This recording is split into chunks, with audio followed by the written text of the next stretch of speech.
দেখো বল্টু, আমি আর তোমার সংসার করতে পারবো না। আমি এখনই আমার ছেলেকে নিয়ে বাপের বাড়ি চলে যাচ্ছি। আচ্ছা তুমি যাইতেছো যাও, কিন্তু ছেলের নিয়ে যাবা কেন? ছেলে কি তোমার একার? কি বললে?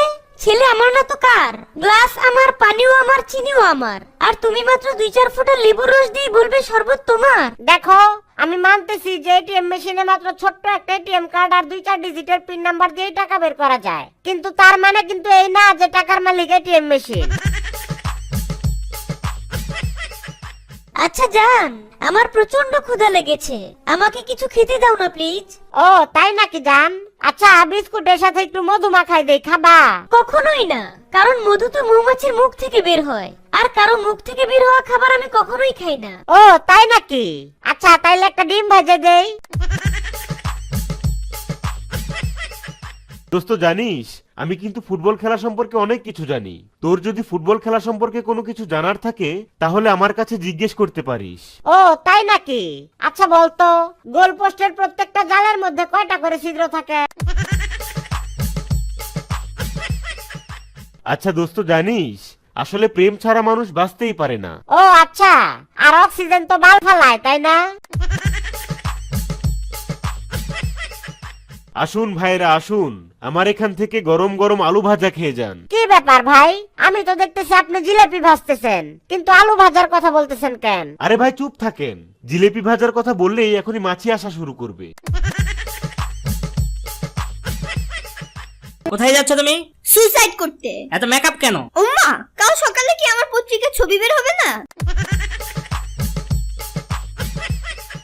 জান, তুমি বিয়ের আগে কারোর সাথে প্রেম করেছো? হ্যাঁ। কি বললে? ওই হতচারের নাম কি? এখনই বলো, আমি এখনই গিয়ে তাকে মেরে আসবো। ওগো, তুমি কি একা তাদের সাথে পারবে? আমার জানকে, আমি আমার প্রাণকে, আমি আমার মন কে চুরি করেছে?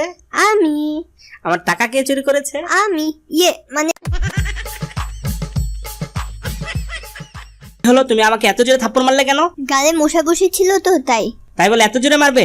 আমি বেঁচে থাকতে অন্য কেউ তোমার রক্ত খাবে, এটা আমি একদমই সহ্য করব না। ওগো, জলদি করে সব দামি জিনিসপত্রগুলো লুকিয়ে ফেলো, আমার কিছু বন্ধু বাড়িতে আসছে। কেন, তোমার বন্ধুরা কি সেসব চুরি করে নিয়ে যাবে? না, তারা নিজের জিনিসপত্রগুলো চিনে ফেলবে।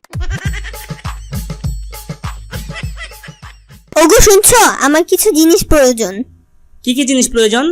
ছেলে মেয়ে আর আমার জন্য পাশের জামা, বিছানার চাদর, কিছু নতুন চেয়ার, একটা ফ্রিজ, একটা টিভি, একটা মোবাইল, গহনা, এই সব কিছু আমার প্রয়োজন। সেক্ষেত্রে আমারও কিছু জিনিস প্রয়োজন। কি গো? একটা বন্দুক, একটা মুখোশ আর শহরের একটা ব্যাংকের পুরো নকশা লাগবে। আচ্ছা বলো তো, স্বামী ও গাধার মধ্যে পার্থক্য কি? স্বামী গাধা হতে পারে, কিন্তু গাধা এত বড় গাধা নয় যে সে তোমার স্বামী হবে। জানিস বল্টু, বাজারে নতুন একটা ঔষধ বেরিয়েছে, এটা খেলে মানুষ নাকি 100 বছর বাঁচে। আমি বিয়ে না করলে কিনতাম, এখন আর কিনে লাভ নাই। আচ্ছা বল্টু, বলতো মেয়েরা বিয়ের সময় লাল শাড়ি পরে কেন? আরে ওইটা তো সংসারে ঢোকার আগে 1 নাম্বার বিপদ সংকেত জানিয়ে দেওয়ার জন্য। দোস্ত, আমি একটা ডিএসএলআর ক্যামেরা কিনেছি, এখন এই ক্যামেরা ব্যবহার করে দ্রুত কিছু টাকা উপার্জন করতে চাই, কি করা যায় বলতো? তুই দ্রুত টাকা উপার্জন করতে চাস, তাইলে তোর ক্যামেরাটা বিক্রি করে দে। কিরে বল্টু, তোর মন খারাপ কেন? আরে বলিস না, আমার বউটা রাগ করে বাপের বাড়ি চলে গেছে, কয়েকদিনের জন্য একটা বউ ধার দিতে পারো? দোস্ত, সকালে আমার ঘুম ভাঙে না, একটা ফোন দিস তো। সরি দোস্ত, বাবাকে অনেক পটিয়ে ফোনটা কিনছি, ওটা তোকে দিয়ে দিলে আমার চলবে কিভাবে? তার চেয়ে বরং আমার একটা অ্যালার্ম ঘড়ি আছে, ওইটা তুই নিয়ে নে। আচ্ছা বল্টু, বলতো প্রকৌশলীরা সিনেমা বানালে নাম কেমন হতো? তারা সিনেমার নাম দিত কি জানিস? এসি বড় না ডিসি বড়? হার্ড ডিস্ক দিবি কিনা বল, ব্রাউজিং আজকাল। জানিস বল্টু, কাল রাতে 3 ঘন্টা ধরে একটা ইংলিশ সিডি দেখলাম, কিন্তু কোনো ছবি বা শব্দ শুনতে পেলাম না। আচ্ছা সিনেমার নামটা কি ছিল বলতো? সিনেমার নাম ছিল ইনসার্ট ডিস্ক। আরে গাধা, তুই তো ডিক্সি ঢুকাও নাই। জানিস বল্টু, বাজারে ছেলেদের জন্য নতুন একটা সেন্ট বেরিয়েছে, সেন্টটা গায়ে দিলেই মেয়েরা ছুটে আসে। বলিস কি? সেন্টার ঘেরান কিসের মতো বলতো? ঘেরানটা নতুন টাকার মতো। দোস্ত চল সামোসা খাই। না দোস্ত, পেটে খুব ব্যথা। আরে আমি খাওয়াবো। তাইলে দোস্ত বেশি করে সস লইস। কিরে বল্টু, ইদানিং দেখছি তুই সবসময় ফেসবুক নিয়ে পড়ে থাকিস। ফেসবুকের বাইরেও যে আরেকটা জগৎ আছে সেই সম্পর্কে তোর কোনো ধারণা আছে? ও তাই নাকি বাবা, আগে তো জানতাম না। আচ্ছা তুমি লিঙ্কটা দাও তো, একটু ঘুরে দেখে আসি যে জগৎটা কেমন। কি করছিস? এই তো বাবা, আমি পড়তেছি। ও তাই নাকি বাবা, তো কি পড়ছিস? এই তো তোমার হবু বৌমার পাঠানো চিঠি। আচ্ছা বল্টু বলতো, মাছেরা কথা বলতে পারে না কেন? স্যার, আমি যদি আপনার মাথাটা পানির মধ্যে ডুবাই রাখি তাহলে কি আপনি কথা বলতে পারবেন? জানিস বন্ধু, আমাদের 3 ভাইয়ের মধ্যে এক ভাই অনেক সাহসী।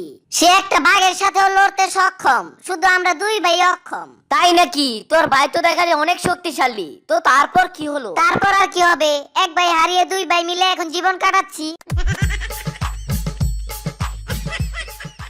আচ্ছা দোস্ত, তুই যদি মইরা যাস পরে কি আবার জন্ম নিবি? না, কখনোই না। কেন? কিন্তু আমার মনে হইতেছে আমি মরে গেলে আবার জন্ম নিবো। কেন এটা মনে হলো কেন? এক পোলারে কানে নিচে থাপড়ানি দিয়ে দিছিলাম, পোলাই কয় তোরে 2 দিন পরে মারমু, কিন্তু ডাক্তার বলল আমি নাকি আজকে সন্ধ্যাবেলায় মারা যাবো। জানিস বন্ধু, আমি কখনো ভূত পেতনি বিশ্বাস করতাম না, কিন্তু কয়েকদিন ধরে করতেছি। কেন, এই কয়েকদিন কি শুধু ভূত আর পেতনি দেখতেছিলি নাকি? না গো দোস্ত, আসলে বিষয়টা সেটা না, বিষয়টা হইতাছে ঘুমাইলেই দেখি কে না কে জানি আসে, নিশ্চয়ই ভূত নিলে পেতনি। দোস্ত, বক্সিং খেলতে গেছিলাম, আম্পায়ার আমার সাথে বেইমানি করছে। কেন, আম্পায়ার আবার কি করলো? খেলার মাঝখানে দেখি চারিদিকে রশি। ও মা, এ কি কাণ্ড! আমাকে কি মারধর করবে নাকি? আমি তো ভয় খেলতেই পারিনি, উল্টা আর গণদোলা খেয়ে আইছি। দোস্ত, তোরা যে কিছুদিন আগে একটা টিয়া পাখি কিনে দিছিলাম, সেটা কেমন ছিল রে? সেটা তো খুবই সুস্বাদু ছিল, থ্যাংক ইউ। সুস্বাদু ছিল মানে? তুই কি সেটা খাইছস নাকি? আরে দোস্ত, সেটা তো 5টা ভাষায় কথা বলতে পারতো। কই, যখন জবাই করলাম তখন তো কোনো অ আ ই কিছুই তো বললো না। আর দোস্ত, সবচেয়ে মজার ব্যাপার হইতাছে সেটা দিয়ে আমি 2 প্লেট ভাত খাইছিলাম, খুবই ভালো লেগেছে।